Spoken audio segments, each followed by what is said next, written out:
शैली बढ़ते हैं, आगे बात करेंगे करनाल से बड़ी खबर की। एक बड़ी और अहम जानकारी करनाल से सामने आ रही है, जहां पर यमुना नदी में बाढ़ बचाव के काम में लापरवाही हुई है। डेडलाइन खत्म होने के बाद सिंचाई विभाग ने काम शुरू किया। स्टड बनाने, तटबंध को मजबूत करने का काम देरी से शुरू हुआ है। फ्लड वर्क्स पूरा करने की डेडलाइन पूरी हो चुकी है। इसमें लापरवाही हुई और डेडलाइन पूरी होने के बाद कार्रवाई शुरू हुई है।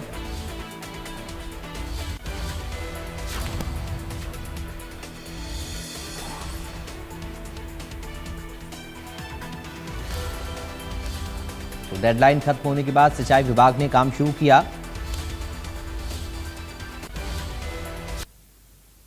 मानसून की एंट्री हो चुकी है और इसी के साथ शुरू हो चुका है बरसात का सीजन। ऐसे में बरसात के सीजन के लिए क्या कुछ प्रबंध सरकारी महकमों को करने चाहिए थे, उसकी रियलिटी जानने के लिए हम पहुंचे हैं यमुना नदी पर, क्योंकि बरसाती सीजन के दौरान अक्सर यमुना उफान पर रहती है, नदी का जलस्तर बढ़ जाता है। सबसे पहले मैं आपको तस्वीरें दिखाना चाहूँगा। यमुना नदी है, यमुना नदी का ये लालूपुरा घाट का किनारा है। अभी जलस्तर उतना नहीं है क्योंकि अभी बरसात होनी शुरू हुई है। पहाड़ों में जैसे ही बरसात तेज होगी तो यमुना का जलस्तर लगातार बढ़ता हुआ दिखाई देगा। कई बार हथनीकुंड बैराज से लाखों क्यूसेक पानी एक साथ यमुना में छोड़ा जाता है, जिसके बाद करनाल की बात करें, पानीपत की बात करें, यमुनानगर की बात करें, यानी कि यमुना नदी के साथ लगते जितने भी जिले हैं उनके गांवों में बाढ़ जैसे हालात बनते हैं। बीते वर्षों में कई बार ऐसी स्थिति रही है कि यमुना में आई बाढ़ ने सैकड़ों जो किसान हैं उनकी फसलों को तबाह किया है, गांवों को प्रभावित किया है। दर्जनों गांव ऐसे रहते हैं जो बिल्कुल यमुना के किनारे पर बसे हुए हैं और वहां पर जो लोग रहते हैं उनके अंदर मानसून सीजन के दौरान एक बड़ा खतरा होता है कि बाढ़ हो आएगी तो उनका बचाव कैसे होगा। और यही बड़ा बाढ़ बचाव के जो कार्य हैं वो सिंचाई विभाग को करने होते हैं।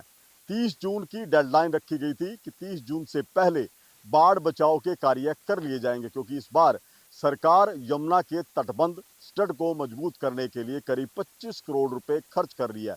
इस भारी भरकम बजट के बावजूद यमुना पर जो कार्य किए जा रहे हैं वो अपने आप में हैरानी भरे हैं। कई तरह के सवाल वो खड़े करते हैं। मैं तस्वीरें दिखाऊंगा कि पत्थर यहाँ पर पहुंचा है, आप देख सकते हैं कि जिनसे स्टड का तटबंध का निर्माण किया जाना है, लेकिन अभी तक ये कार्य शुरू भी नहीं हुआ है, क्योंकि अभी सिर्फ यहाँ पर पत्थर पहुंचा है। लेकिन डेडलाइन थी 30 जून की जो बीत चुकी है।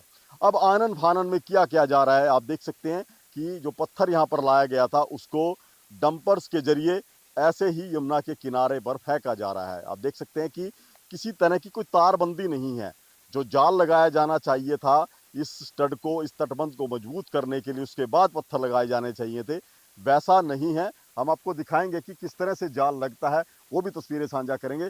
लेकिन अभी फिलहाल जो है कि जहां पर भी ये स्टड बनाए जा रहे हैं उनमें ऐसे ही पत्थर फेंका जा रहा है। ऐसे में कितनी मजबूती रहेगी ये भी बड़ा सवाल है। लेकिन डेडलाइन बीतने के बाद ये काम शुरू हुआ है, यानी कि 30 जून को ये काम मुकम्मल हो जाना चाहिए था, लेकिन इस काम को शुरू हुए अभी महज 1 से 2 दिन ही हुए हैं। यानी कि डेडलाइन बीतने के बाद सिंचाई विभाग ने ये काम को शुरू किया है। अक्सर जो है ग्रामीण सवाल उठाते हैं कि आनन फानन में जो तटबंध मजबूत करने के काम किए जाते हैं वो जब बाढ़ आती है, यमुना में जलस्तर बढ़ता है तो वो ढह जाते हैं और बाढ़ का खतरा जो है जस का तस बना रहता है। ये सवाल हर बार उठते हैं, उसके बावजूद भी समय रहते ये प्रबंध जो हैं बाढ़ प्रबंधों के वो किए नहीं गए हैं। इनमें काफ़ी देरी कर दी गई है। 30 जून की डेडलाइन थी वो बीत चुकी है और अब ये काम शुरू किया गया है। लेकिन जिस तरह से मानसून की एंट्री हुई है, अब बरसात जो है शुरू हो जाएगी। मैदानी इलाकों में जहाँ पर पत्थर डाला गया है वहाँ पर बरसात के कारण इन कार्यों में रुकावट आएगी। इसके साथ साथ जब पहाड़ी क्षेत्रों में बरसात होगी तो वहाँ का भी पानी जो है यमुना में छोड़ा जाएगा, जिसके चलते यहाँ पर जल स्तर बढ़ सकता है। उसके वजह से भी यहाँ रुकावटें खड़ी होंगी। ऐसे में विभाग को ये काम 30 जून से पहले कर लेना चाहिए था, लेकिन इसमें एक बड़ी लापरवाही रही है कि डेडलाइन बीतने के बावजूद भी ये काम पूरा नहीं हुआ। और अब ये 25 करोड़ की लागत से जो काम होने चाहिए थे वो डेडलाइन बीतने के बाद शुरू हुए। तो ऐसे में ये सवाल जो सिंचाई विभाग के सामने हर बार ग्रामीण भी उठाते हैं, हम भी खड़े करते हैं कि आखिर इन बाढ़ बचाव के कार्यों में इतनी देरी क्यों की जाती है, वो इस बार भी यही सवाल है कि आखिर ये डेडलाइन बीतने से पहले ये काम मुकम्मल क्यों नहीं किए गए। करनाल से महेंद्र सिंह, इंडियन।